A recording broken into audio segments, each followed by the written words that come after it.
Bilkom YouTube channel lo thlir thin tu te song song in zawa in chi bai kan buk le chewa tu ma hian thil chi dang deuh zai karon pho chuak ve thung do na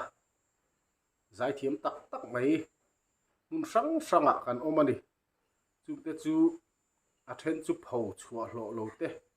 mi te la hriat lo te ni a ka tiang ang chi kha talen nei tha si la pho chu si lo ang chi kha ka phone number lo tar la na hian in thla khung ho lova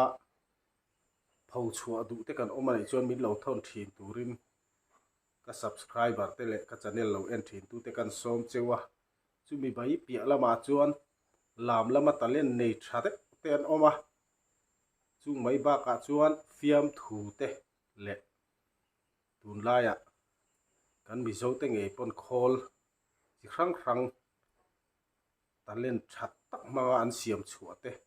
om nual to ni ka tiang ang chi pho chua te kha in thla khung lova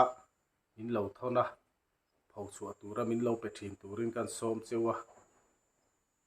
ka tiang ang chi hriat la hlo chi si lo te kha he channel a hian